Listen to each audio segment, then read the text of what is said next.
intelligence forces and start rounding people up and using force to do it. You know, you get a company of infantrymen, and you go in around, surround somebody's house, you barge down the door, and everybody's got his guns pulled. They're all SWAT team deals, and you go in there and you seize that person and you cart him away to a concentration camp or to a detention facility. You don't give him a trial. He's an enemy combatant. This is war, you know. I mean, that's the most direct power. Oh, and guess what? That power goes back centuries into British history, into British tyranny. I mean, this was the most tyrannical power that the British people were so concerned with throughout all the centuries. In fact, that's what Magna Carta was all about. You know, when the barons of England held their own king, King John, at the point of a sword. I mean, they were rebelling against their king because their king had been going out just grabbing people, or through his military, grabbing people, carting them away to the Tower of London or some dungeon, putting them on the rack, torturing them, executing them for criticizing the government, for questioning the regime. And so, you know, along comes this rebellion at Runnymede, and they extract from the king. They win. They beat the king. They beat their own king, and they extract from him an admission that never again will he go and grab a person in violation of what Magna Carta called the law of the land. And that phrase, law of the land, gradually through the centuries of more and more resistance to the tyranny of their own government, the British government, that phrase came to be known as due process of law. So the idea was that, hey, Mr. King, or hey, Mr. President, or whatever, you're not going to be able to seize anybody and punish them for some criminal offense or alleged criminal offense unless you go through these procedures: due process of law, trial by jury, right to counsel, right to confront witnesses. I mean, these are the constitutional guarantees in the 4th, 5th, 6th, and 8th Amendments. And the reason they were there, remember the reason why the Bill of Rights was enacted in the first place, was because the American people weren't enthusiastic about the idea of a federal government. You know, when it was proposed after the Constitutional Conventions, Americans were leery. They suspected that this new federal government would end up attracting totalitarian-like people, people that would do the same thing that the British king had been doing. And that's what they were concerned with. And, of course, there were those that said, oh, no, not in America. We don't have those kind of people in America. But the American people said, oh, bull. Those people exist everywhere. It's like in their DNA, and they're going to be coming after us, and they're going to be born and all this, and it doesn't matter how you bring them up or whatever. It's in their DNA to try to do these kind of things. And so how they protect us or them, you know, they said, well, you know, we're going to demand this Bill of Rights, which was really a bill of prohibitions, and it didn't just guarantee freedom of speech and freedom of the press and gun rights and so forth. The 4th, 5th, 6th, and 8th Amendments, 4 amendments dealing with the power of the government to go out and seize somebody and just cart them away. So those are the protections. It says, no, before you do that, you have to go through these obstacles. They're sort of like barbed wire entanglements that the government's required to go through. Well, that's the system we lived in, you know, for more than 200 years. I mean, it was really, I mean, there's a lot of problems with the criminal justice system in the federal system, but really when you compare it to all the others around the world and all the others in history, I mean, we had the greatest, you know, constitutional legal system that one can never imagine. I mean, these obstacles, these barbed wire entanglements were something that we were proud of. That, hey, if a foreigner came in, he would be treated just like an American. You know, he'd have to be indicted in a federal court. They'd have to prosecute him. He's entitled to presumption of innocence. If he couldn't afford a lawyer would be appointed for him. His justice in that system would be just like that of the American people. I mean, it was a remarkable system. Imagine you're an American arrested by the United States military, not by civilian law enforcement, on U.S. soil. And imagine the military had the right to hold you forever. It is not what a free society is all about. It is antithetical to the principles of a free society. You cannot be free. Ask any Egyptian.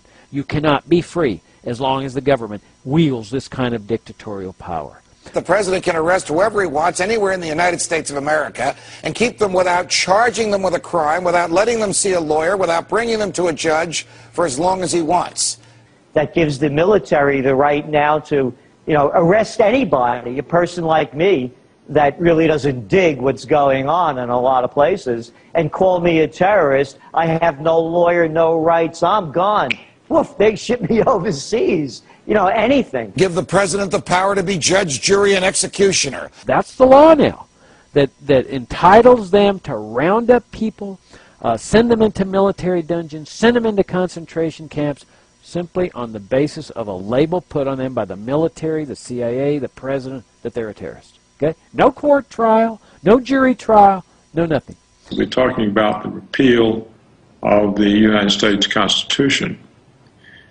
And what we see from the vote against the amendment by Rand Paul, the Republican senator from Kentucky, to exempt American citizens from this amendment to the Defense Authorization Bill that would allow the military to simply pick up any American citizen anywhere on earth and hold them indefinitely without charges. What we see is that Rand Paul's amendment got voted down by the U.S. Senate. The power is now possessed by the government. It's now in its tool chest. Major crisis hits, they start rounding up people. How alien would that be to see troops with rifles and helmets marching in our streets, Congressman Amash? Something we haven't seen in America since Reconstruction. Again, it would be a travesty. It's what our founders fought against. It's why we became an independent nation. It's why we fought to put the Constitution in place and create a system where liberty would be defended. And if we go back to the old way, then it's the same as though we were under British rule. The government is using fear to scare us into justifying its actions. Those of you that are familiar with Robert Higgs's book, Crisis and Leviathan, know that crises are the best way for government to get power, to expand their powers. Why? Well, it's obvious, because people are scared. And when people are scared, they're going to say, do whatever is necessary to make me safe, to keep me safe. All I want to do is just be kept safe. That's all I care about. So do whatever you think is necessary to keep me safe. Because people are scared. Their knees are knocking and stuff. And so that's the most dangerous time when it comes to liberty. And the framers understood this. Our ancestors understood this. That's why the Constitution had all these guarantees and protections and no exception for crises. That didn't say, hey, no law shall be passed respecting the regulation of speech, except during crises. Because they wanted to make sure that even in crises, especially in crises, the government couldn't run roughshod over the rights and liberties of the people. Do you see American troops, young men and women, arresting other Americans because the president doesn't like what they've said? What would you tell your constituents who admire your love and defense of freedom that they should do if the military comes calling? Well, I don't believe that they should comply with any sort of detention attempts on the homeland here. Taking American citizens from their homes is outrageous. And so I believe no one should be forced to comply with that. The United States military arresting American citizens and putting them in concentration camps. I wonder how the American people will feel when they see troops in the streets on a regular basis, something no one now living has seen since it ended the last time in 1876. What if the liberties enshrined in our Constitution have been transformed into a myth? What if the idea of a Constitution guaranteeing freedom is rich in rhetorical flourish and patriotic fervor, but absent of real meaning? What if the state of freedom in America is actually worse than you think? What if the government had no intention of keeping you safe, but only of using your fears to curb your freedoms? What if the government transitioned effortlessly between rhetoric that referred to foreign enemies and rhetoric that referred to policies at home? What if the government gave itself the power to treat you the same way it treats an enemy on a battlefield? What if your elected representatives actually voted to declare the United States of America a battlefield? What if that included your backyard? What if you woke up one day and soldiers were there because the president sent them? What if they came for you because of your political views? What if the freedom we have was possible in the first place only because we once had a constitution and once had governments that were faithful to it? What if the Constitution has just become a piece of paper that the government laughs at? What if the government didn't feel bound by the Constitution anymore? What if our rights were conditioned on government approval? What if they were rarely taken away openly and obviously in the day of light, but were chipped away slowly through regulation and fear? What if that's how you were controlled? What if anyone could be detained indefinitely because we're all on a battlefield? What if the government could turn off the media that criticized it? What if one day the government targeted Freedom Watch? What if one night the government targeted you?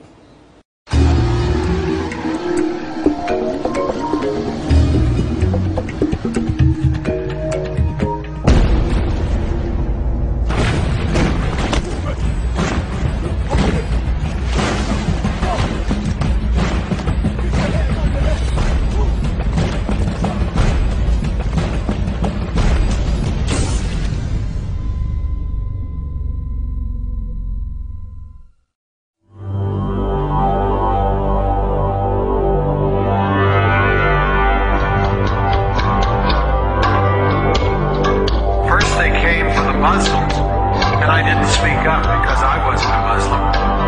Then they came for immigrants, detaining them indefinitely, solely upon the certification of the Attorney General, and I didn't speak up because I wasn't an immigrant. Then they came to enter homes and offices for unannounced sneak and peek searches, and I didn't speak up because I had nothing to hide. Then they came to arrest American citizens and hold them indefinitely without any charges and without access to lawyers. And I didn't speak up because I would never be arrested. Then they came for immigrants and students from selected countries, luring them under the requirements of special registration as a ruse to seize them and detain them. And I didn't speak up because I wasn't required to register. Then they came for anyone who objected to government policy because it only aided the terrorists and gave ammunition to America's enemies. And I didn't speak up because I didn't speak up. And then they came for me, and by that time, no one was left to speak up.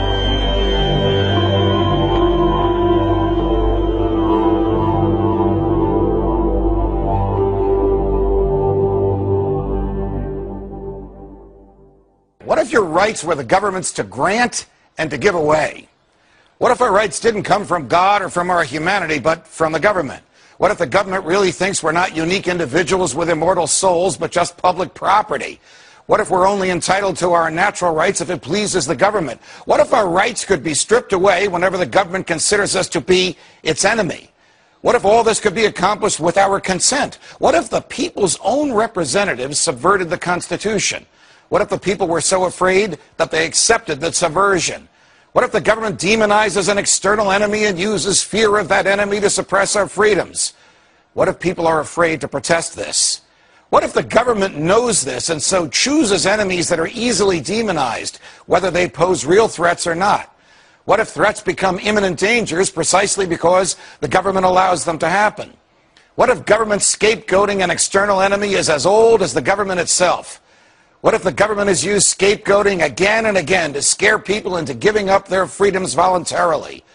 What if the government relied on this to perform the same magical disappearing freedom act time and time again throughout history? What if the government could lock you up and throw you in jail indefinitely? What if that jail was in Cuba?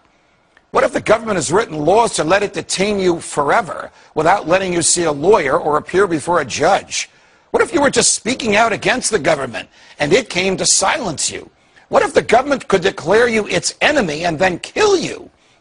What if your elected representatives did nothing to stop the government from doing this? What if the government claimed that your words made you a warrior, even though there's never been any armed hostilities in your neighborhood, even though you never carried a gun and you never threatened anyone?